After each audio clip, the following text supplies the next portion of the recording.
오늘 보실 하나님 말씀 요한복음 21장 15절에서 17절까지의 말씀 함께 보도록 하겠습니다. 제가 먼저 읽고 여러분들이 그 다음 읽고 마지막 절은 같이 읽겠습니다. 먼저 읽겠습니다. 그들이 조밥 먹은 후에 예수께서 시몬 베드로에게 이르시되 요한의 아들 시몬아 내가 이 사람들보다 나를 더 사랑하느냐 하시니 이르되 주님 그러하나이다. 내가 주님을 사랑하는 줄 주님께서 아시나이다. 이르시되 내 어린 양을 먹이라 하시고 또 두 번째 이르시되 요한의 아들 시몬아 내가 나를 사랑하느냐 하시니 이르되 주님 그러하나이다. 내가 주님을 사랑하는 줄 주님께서 아시나이다. 이르시되 내 양을 치라 하시고 함께 했습니다. 세 번째 이르시되 요한의 아들 시몬아 내가 나를 사랑하느냐 하시니 주께서 세 번째 내가 나를 사랑하느냐 하시므로 베드로가 근심하여 이르되 주님 모든 것을 아시오매 내가 주님을 사랑하는 줄을 주님께서 아시나이다. 예수께서 이르시되 내 양을 먹이라. 아멘. 아멘. 혹시 실패하고 싶은 분이 계십니까? 여러분, 우리는 인생에서 실패하고자 하는 자는 없습니다. 그러니까 내 인생이 실패했으면 좋겠어라고 생각하는 사람은 없어요. 우리는 누구나 성공을 이제 바랍니다. 그런데 문제가 있죠. 그것은 뭐냐면 성공을 바라지만 때때로는 우리 인생은 실패가 찾아온다라는 겁니다. 아니면 어쩌면 실패가 우리 인생에 더 가까운 단어일 수도 있겠죠. 저만 봐도 그래요. 이제 지겨우실 거예요. 다이어트에 매번 실패해요. 이제 지겹잖아요. 이야기 한 번만 더 할게요. 네. 다이어트를 매번 실패하잖아요. 여러분들 다이어트 매번 실패하시죠? 네. 그러면 이제 사람들은 이렇게 이야기해요. 목사님 의지가 없어. 네. 근데 사실 부정할 수는 없어요. 뭐 결론으로만 봐도 의지가 없어서 그 다이어트를 하지 못하는 건 맞으니까. 그래서 제가 목사님은 의지가 없습니다라면 할 말이 없어요. 그건 대화를 하지 말자는 소리니까. 그래서 어쨌든 할 말은 없어지는데 사실 하지만 저는요 매 순간 다이어트에 진심이었다는 거예요. 매 순간 저는 결코 저는 실패하고 싶지 않습니다. 그런데도 다시 실패하고 말아요. 여러분들의 삶은 어떤가요? 제가 단적으로 다이어트를 예로 들었지만 여러분들의 인생에서 실패하고 싶으신 분이 있으신가요? 이거는 내가 생각하기에 내 레벨보다 정말 높은 일이야 라고 할지라도 여러분들 실패하고 싶다라는 마음을 가지고 사십니까? 절대 그렇지 않을 거예요. 우리는요 잘 풀렸으면 좋겠고 성공했으면 좋겠고 실패하지 않았으면 좋겠다라는 생각을 하게 돼요. 실패는 그런데 단지 실패로 끝나지 않습니다. 그러니까 우리는 실패를 두려워하고 있는데요. 이 실패라는 거는요, 우리의 몸과 마음에 깊은 타격을 주고요, 결코 쉽게 지워지지 않는 흉터를 허락해요. 실패가 우리에게 어떤 타격을 줄까, 어떤 흉터를 남길까 곰곰이 생각해 보면요, 제가 가장 먼저 떠오르는 것이 뭐냐면 한번 넘어지면 끝이다라는 두려움이에요. 살면서 한 번, 두 번 실패를 경험하다 보면요, 어느새 기회는 다른 사람에게 넘어갑니다. 한 번, 두 번 실패를 하다 보면 그 자리의 기회는 다른 사람들에게 넘어가고요, 그 기회가 넘어가니까 나의 자리는 사라지게 되어 버려요. 그러면서 자연스럽게 우리 마음에 흉터가 생기고 그 흉터는 우리에게 외칩니다. 너 한 번 넘어지면 끝이야. 너가 어떤 도전을 할 거고 네가 어떤 일을 할 텐데 그 자리에서 한 번 실패하거나 혹은 한 번 실수하면 이제 너는 끝이야 라는 마음이 들기 시작해요. 더 무서운 거는 이제 그런 어떤 흉터가, 그런 마음이요, 나라는 존재의 가치를 흔들어 놓는다라는 거예요. 그러니까 요즘 교권이 무너졌다라고 하지만요, 여전히 임용고시의 문턱은 매우 높고 빡세요. 그러니까 그만큼 한번 합격하기가 쉽지 않다라는 뜻인데요. 실제로 해마다 임용을 준비하며 제가 이제 청년들한테도 너 임용 봐 이러면은 이제 뭐라고 하냐면 저는 안 돼요 이렇게 이야기를 하거든요. 그 이유가 무엇입니까? 임용이라는 것 자체가 되게 어렵고요, 그 어려움 가운데 우리는 실패할 것이라는 것을 너무나도 잘 알고 있기 때문이죠. 근데 여러분, 임용이라는 것이 한 번에 안 되니까요. 여러 번 재차 도전을 합니다. 한 번, 두 번, 세 번, 네 번, 다섯 번. 그러다 보면요, 내 마음에 흉터의 자국이 남기 시작하는데 결국 어디까지 연결이 되냐면, 나라는 인간은 실패작이구나. 나라는 인간은 쓸모가 없구나. 나라는 인간은 아무것도 할 수 없구나라는 존재 자체에 커다란 상처를 입게 됩니다. 근데 여기서 한 가지 더 덧붙임해 보자면, SNS나 이제 유튜브를 열어보면 이제 알고리즘이라는 게 있어요. 근데 알고리즘이 하필이면 어떤 사람이 나오냐면, 한 번에 합격해서 멋진 삶을 살아가는 사람. 여러분, 만약 여러분들이 한 임용고시 5번 떨어졌어요. 그런데 한 번에 붙은 사람의 SNS를 봤다고 해봅시다. 한 번에 붙어서 자신의 어떤 브이로그를 올리는 유튜버를 봤다고 해봐요. 그럼 마음이 어떻겠습니까? 결국 많은 사람들이 어떻게 되냐면요, 세상과 문을 닫아버리고 은둔형 인간으로 살아가게 되어버린다는 겁니다. 세상과는 이제 나는 더 이상 가까이 하지 않겠어. 나는 그저 시도도 하지 않고 이제 더 이상 도전과 시도는 하지 않는 그저 내 자리 안에서 그냥 운둔하며 살아갈 거야. 여러분은 어떠십니까?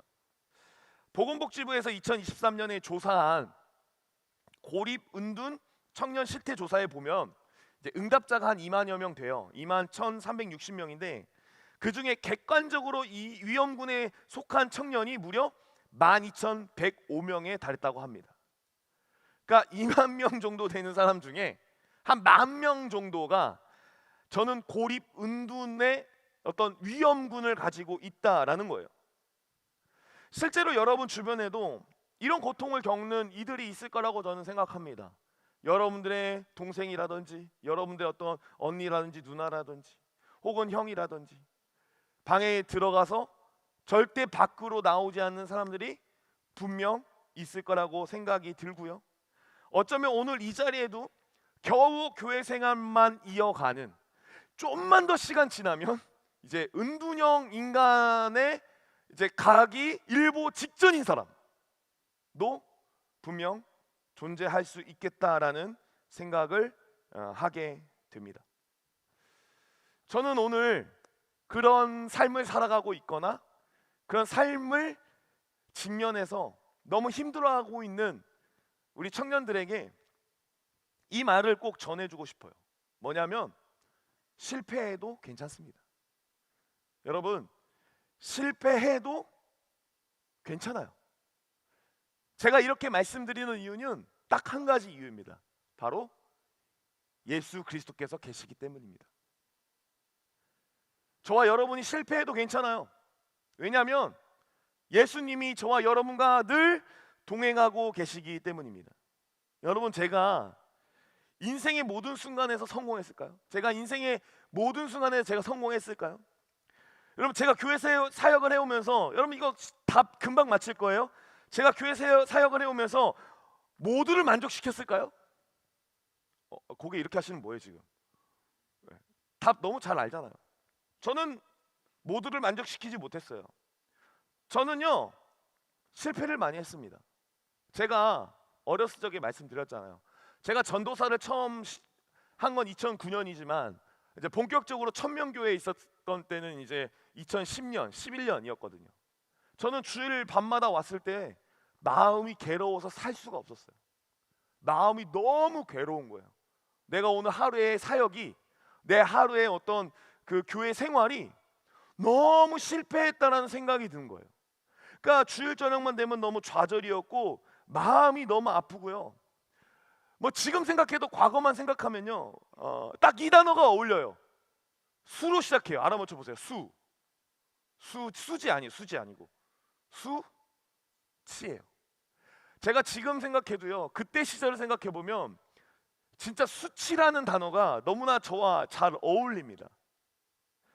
제가 과거 사역만 생각하면 정말 수치스럽고 어딘가 숨어버리고만 싶어요. 그래서 사실 용인제일교회에서 제발 제 과거의 저를 아는 사람 안 만났으면 좋겠어요. 예, 그런 분들 좀 안 만났으면 좋겠어요. 예, 너무 수치스러우니까. 제 과거가 너무 수치스럽고 제가 너무나 실패했다라는 인생이 들었기 때문에. 그런데요, 그런 수치와 실패라는 단어 앞에 제가 오늘도 살아갈 수 있고 견딜 수 있는 이유는 딱 한 가지예요. 그것은 예수님이 계셨기 때문이에요. 제 삶에 예수님이 찾아오셨고 그 예수님이 시황아 괜찮아. 너가 실패해도 괜찮아.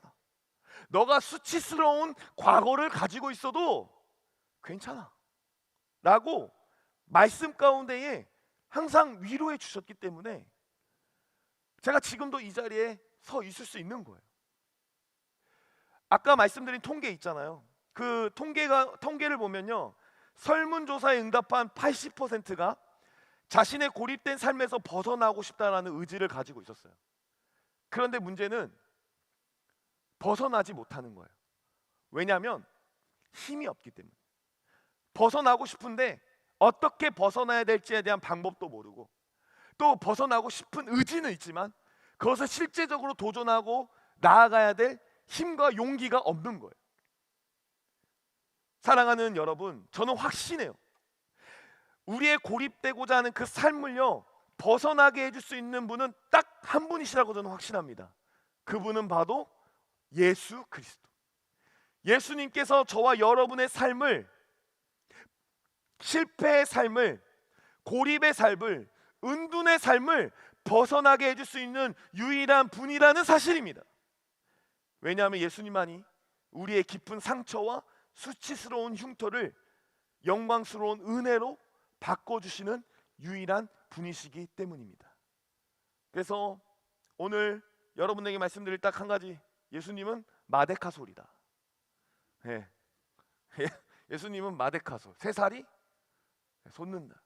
우리의 상처에 유일한 마데카솔이 있다면 예수님이시다라는 것을 저 여러분이 선포하며 나아가기를, 믿음으로 나아가기를 간절히 소망합니다. 오늘 성경의 인물 베드로를 좀 이야기해 보고 싶은데요. 여러분, 베드로는요 그렇게 위대한 인물이 아니에요. 베드로는 실패의 아이콘입니다. 여러분들 너무나도 잘 알 거예요. 예수님을 3번 부인한 사람이 누굽니까? 그러니까 예수님을 3번 부인한 사람이 누구예요? 베드로입니다. 베드로. 자, 마가복음 14장 30절을 보면요, 예수님이 이렇게 말씀하세요. 제가 읽어드릴게요. 예수께서 이르시되 내가 진실로 내게 이르노니 오늘 이 밤 닭이 2번 울리기 전에 내가 3번 나를 부인하리라 라고 말씀하세요. 예수님이 베드로에게, 이제 예수님이 십자가를 지기 이전에 베드로에게, 베드로야 너 분명 나를 배신하게 될 거야, 이렇게 이야기를 해요. 그러자 베드로가요 31절에 뭐라고 이야기합니까? 같이 한번 읽도록 하겠습니다. 마가복음 14장 31절 같이 한번 읽겠습니다. 시작. 베드로가 힘있게 말하되 내가 주와 함께 죽을지언정 주를 부인하지 않겠나이다 하고 모든 제자도 이와 같이 말하니라. 아멘. 아멘. 뭐라고 이야기했습니까? 힘있게 이야기했어요. 여기서 말하는 힘은요, 온 마음을 다합니다. 온 진심을 다해. 내 어떤 가지고 있는 전부를 다해서 뭐라고 이야기하고 있냐면요, 저는 주님과 죽겠습니다. 저는 죽지, 주님은 절대 부정하지 않습니다. 배신하지 않습니다. 그런 이야기를 하는 거거든요. 호언장담을 한 베드로였습니다. 그런데 문제는 뭡니까? 그 결과가 어떻죠? 닭이 3번 울기 전에 베드로는 비겁하게 예수님 부인합니다. 전 저 사람 몰라요. 전 저 사람 진짜 모릅니다. 3번 부인을 하게 되죠. 여러분 생각해 보세요. 베드로가 얼마나 수치스러웠을까요? 여러분 아시잖아요. 그냥 말 안 하고 배반해도 수치인데 장담을 하고 배신을 해. 그것만큼 더 큰 수치가 어디 있겠습니까? 그의 그 실패의 수치심이 견딜 수가 없었던 것 같아요. 그래서 보시면은 나중에 베드로는 부활하신 예수님을 만나요. 그리고 주님께서 승천하시는 그 모습까지 다 봅니다. 근데 여러분 놀라운, 이제 그가 근데 부활하신 예수님을 일단 만나요. 그런데 그가 놀라운 판단하는 게 요한복음 21장 3절을 한번 보겠습니다. 요한복음 21장 3절 같이 한번 보겠습니다. 시작. 시몬 베드로가 나는 물고기를 잡으러 가노라 하니 그들이 우리도 함께 가겠다 하고 나가서 배에 올랐으나 그날 밤에 아무것도 잡지 못하였더니. 정정하면 이거는 승천 이전입니다. 다시 말해 베드로가 부활하신 예수님을 만나요. 다시 사신 예수님을 만나요. 그런데 베드로가 뭐라고 이야기하냐면 나는 다시 물고기를 잡으러 가겠다라고 이야기합니다. 나는 다시 물고기를 잡으러 가겠다. 여러분, 베드로의 직업이 뭔지 아시죠? 베드로의 직업은 어부였습니다. 그러니까 나는 다시 어부로 갈 거야, 이 이야기하고 있는 거거든요. 근데 여러분, 예수님이 베드로를 부르신 이유는 뭐였냐면 제자, 곧 예수를 증거하는 삶을 살게 하기 위해서 베드로를 부른 겁니다. 그래서 부활하신 예수님을 만났을 때 베드로의 당연한 고백은 뭐냐면 역시 예수님은 위대하십니다. 제가 예수님을 증거하며 살아가겠습니다 라고 담대하게 나아가야 되는 게 그의 태도여야 됐는데, 그는 그 부활하신 예수님을 보면서 아닙니다, 저는 다시 어부로 돌아가겠습니다 라고 이야기를 하고 있다라는 것입니다. 왜 그랬을까요? 그는 실패의 수치심이 컸던 거예요. 부활하신 주님을 배웠는데도 내가 실패했다라는 그 마음이 기쁨이 없는 거예요. 내가 실패했다라는 마음, 내가 배신했다라는 그 마음이, 그 수치심이 나를 사로잡고 있으니 부활하신 예수님을 만나도 자기는 자격이 없다라고 생각을 하는 거예요. 자기는 자격이 없고 제자가 될 만한 사람이 못 된다. 그러니 예수님의 제자가 되기보다는, 예수님을 증거하기보다는 그저 내가 원래 해왔던 어부로 살아가겠다. 그렇게 베드로가요 돌아갑니다. 어부로 돌아갑니다. 자, 여러분, 이제 여러분이라면 어떤 판단과 선택을 하시겠어요? 여러분들이 예수님이라고 한다면 어떤 판단과 선택을 하시겠어요?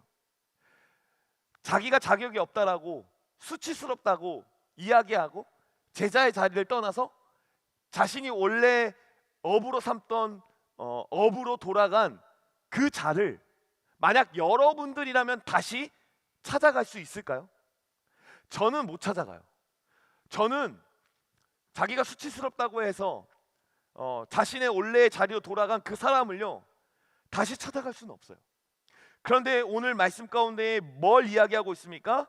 예수님이 그 절망에 빠진 베드로를 직접 찾아가고 있다라는 사실이에요. 찾아가서 뭘 이야기하고 있습니까? 가서 뭐 추궁하는 게 아니에요. 야, 이 멍청아, 너 내가 그렇게 불러줬더니 부활한 나를 만나고도 어떻게 다시 어부가 될 생각을 하고 있어, 이 못난 놈. 이렇게 말씀하신 것이 아니라 예수님은 그저 숯불에 고기를 구워 주십니다. 그러니까 그를 위해서 따뜻한 숯불에 생선을 구워 주시면서 따뜻한 모습을 보여주고 계세요. 그리고 예수님은 묻습니다. 베드로야, 내가 나를 사랑하느냐? 베드로야, 내가 나를 사랑하느냐? 주님은 이 질문을 3번 반복하십니다. 이 3번의 반복 가운데에 베드로는요 완전히 회복이 돼요. 실패로, 수치로 눌려있던 자신의 그 마음이 한순간에 사라지고요, 주님, 제가 예수님을 위해 다시 한번 힘내보겠습니다, 결단하는 멋진 사람이 됩니다. 여러분, 베드로가 그렇게 회복될 수 있었던 비결은 무엇이었을까요?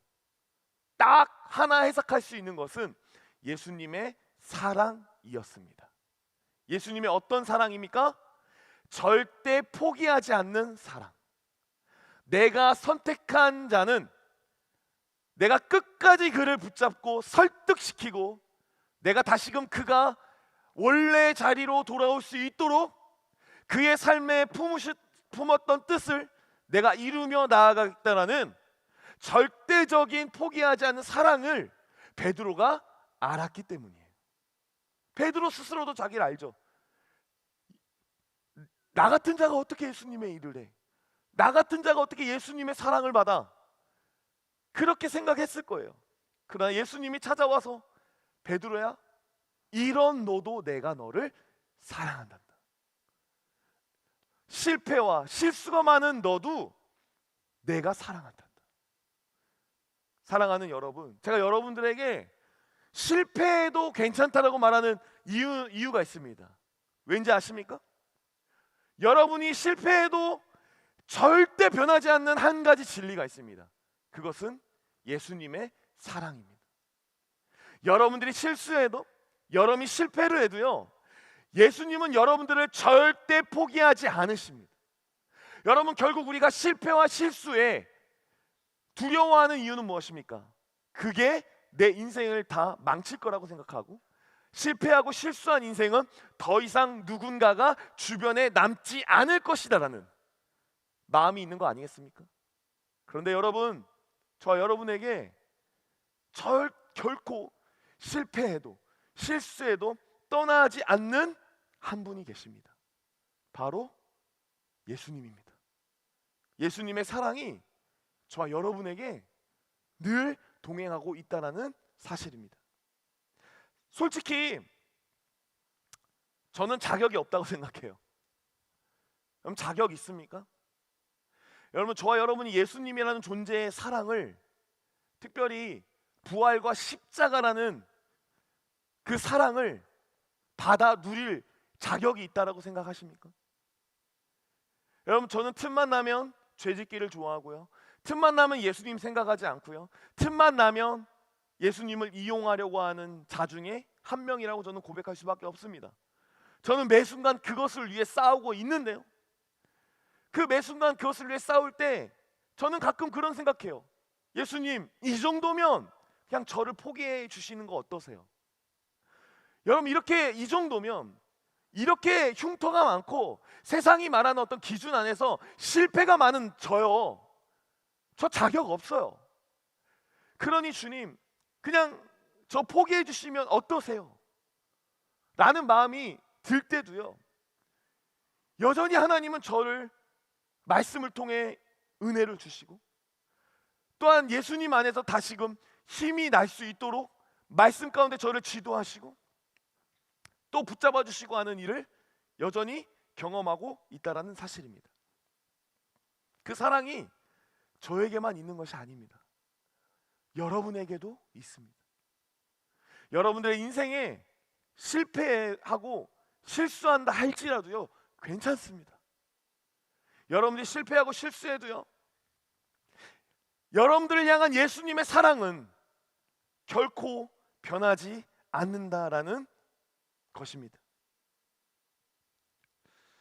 여러분, 꼭 기억하세요. 실패해도 실수해도 괜찮다. 연애에 실패했습니까? 뭐 할 연애가 있어야지. 연애에 실패했습니까? 연애에 실패해서 사람들이 여러분들을 수근수근 거리는 것 같습니까? 걱정 마십시오.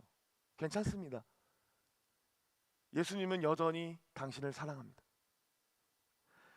여러분, 시험에 막 많이 떨어지셨나요? 시험에 너무 떨어져서 이제 사람들에게 밝히기도 어려울 정도로 창피하신가요? 괜찮습니다.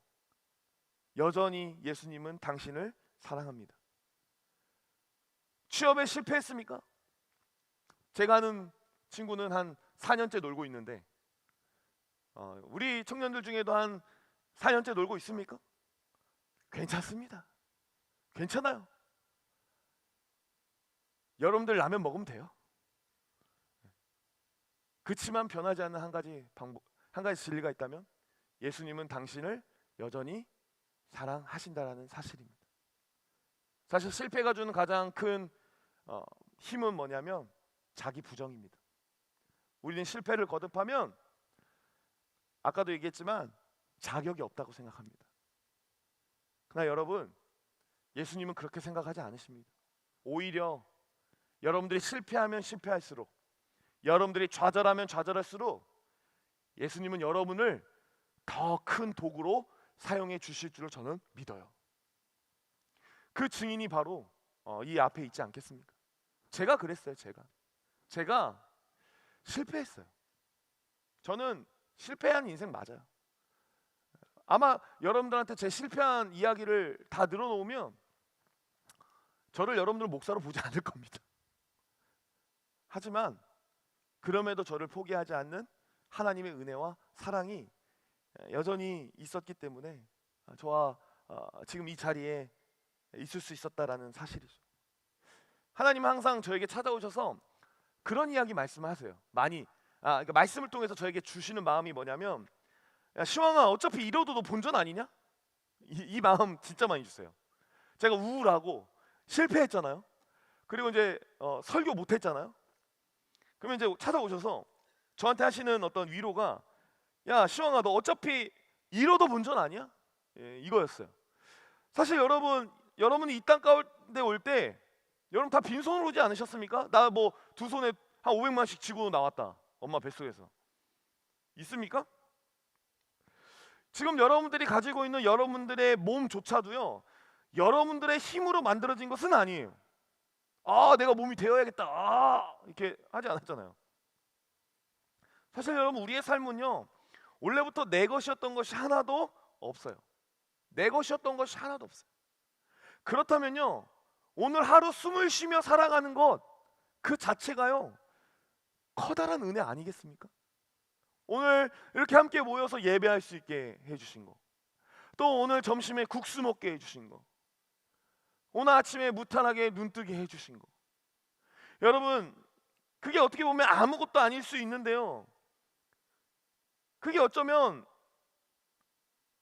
아무것도 아니어서 당연하다고 여길 수 있는데, 여러분 그게 하나님의 은혜 가운데 있는 생활이고요, 그게 우리에게 큰 은혜 가운데에 살고 있는 그 삶 가운데에 하나님께서 더욱더 깊은 깨달음을 허락해 주시는 것 같아요.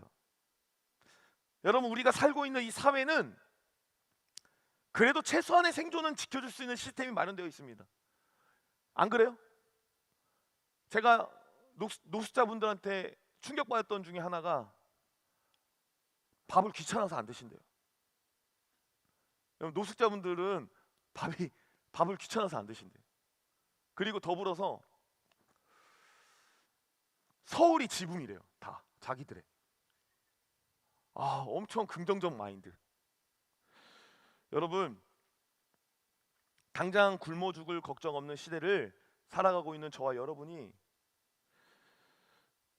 과연 무엇을 걱정하며 살아가야 될까요? 저는 여러분, 이뤄도 본전이라는 마음 여러분들 있기를 간절히 소망합니다. 이 말은 다시 말해, 너무 실패에 좌절하지 마세요. 너무 실수에 매여 있지 마세요. 여러분들은 분명 다시 회복되어서 또 다른 도전에 나아갈 것입니다. 그리고 그 도전에 실패했다 할지라도 본전인 것은 실패도 성공의 어머니라고, 우리는 인생을 깊은 인생이 될 수 있도록 경험하는 놀라운 은혜와 사랑을 다 체험했다라는 사실입니다. 말씀을 마무리하겠습니다. 좀 우픈 이야기인데 뭐냐면, 저는 이제 항상 그 강대상이 올라올 때 그 좀 창피한 이야기인데 좀 그냥 들어주세요. 이렇게 소변 마려운 기분이 막 계속 나요. 그 무슨 말인지 아세요? 무슨 말인지 아세요? 네, 긴장하면 사람이 이렇게 소변 마려운 그런 증상들이 나타나잖아요. 근데 저는 과해요. 그래서 저는 항상 강박적으로 올라오기 직전에 화장실을 꼭 한번 다녀와야 돼요. 그게 저에게 위로가 돼요. 그러니까 그만큼 물리적으로는 저는 화장실을 이미 다 다녀와요. 그래서 사실 나올 것도 없어요. 그런데 갔다 오지 않으면 되게 불안해요. 엄청 불안해요. 제가 왜 불안한지는 뭐 일전에 이야기 드려서 알겠지만, 저는 여전히 공황장애와 불안장애를 겪고 있기 때문에 불안해서 뭘 할 수가 없어요. 근데 여러분 아시겠지만 이거 창피하잖아요. 진짜 안 창피해요? 제가 지금 이야기하고도 되게 창피한데, 이거 창피한 일이잖아요. 그리고 목사라는 사람이 찬양하고 있는데 막 들락날락하면은 사실 이거 모르는 사람은 목사님 왜 저러지 이렇게 이야기할 거 아니에요, 맞죠? 그래서 저도 알아요. 가지 않아야겠다. 이건 가는 거는 결코 은혜가 되지 않는다. 그래서 주님, 제가 오늘만큼은 안 가겠습니다. 안 가겠습니다. 근데 여러분, 그 정신의 컨트롤이 제 마음대로 되지가 않아요. 그럼 전 여전히 화장실로 뛰어가고 있어요. 근데 그런 모습을 보면서 제가 너무 좌절스러운 거예요. 너무 좌절스러운 거예요. 이게 우프다고 했잖아요, 제가. 그러니까 화장실 가는 이 문제가 여러분들은 아무것도 아닐 거라 생각하죠. 근데 저는 개인적으로 이게 너무 자존심 상하고 제 가치가 떨어져 보이는 거예요. 나중엔 어떤 생각도 했냐면 나중에 다른 교회에서 설교하러 갔을 때 이거 잠깐만요 하고 갔다 오는 게 이게 가능할까? 이런 생각도 하게 되고 너무 제 스스로가 무너져 내리는 거죠. 그때마다 저는 항상 괜찮다라는 하나님의 음성을 듣습니다. 왜냐하면 제가 지금까지 걸어온 길이 그랬어요. 하나님은 항상 제가 어려워했던 영역들을 물론 단번에 해결해 주시지는 않았지만 그래도 언젠가는 해결해 주셨어요. 제가 지금 비록 어떤 여러 가지 상황에서 전 여전히 불안해요. 전 여전히 힘들어요. 그래서 이러고 싶지 않아요라고 항상 주님 앞에 기도해요. 전 이러고 싶지 않습니다. 주님, 저는 담대하고 싶습니다. 나 여전히 실패해. 하지만 그 실패가 저를 사로잡진 않습니다. 잡아먹진 않습니다. 왜냐하면 여전히 하나님은 저를 사랑하고 계시고 여전히 예수님은 저와 동행하시며 옆에서 응원하고 계신 분임을 저는 확신하기 때문이에요. 제가 여러분에게 줄 수 있는 딱 한 가지밖에 없습니다. 여러분들이 실패해서 벗어나거나 괜찮다는 마음이 여러분들에게 들 수 있는 유일한 비결이 한 가지만 있다면 동행하시는 예수님을 믿으시기를 바래요. 옆에서 함께 응원해 주시고 함께 나와 발맞춰 주시는 그 주님의 은혜를 고민하며 생각할 때 여러분들이 실패가 절대 실패가 될 수 없음을 확신합니다. 우리 시간에 같이 일어나셔서 함께 찬양하며 나가기를 원하는데 이 찬양 고백하겠습니다.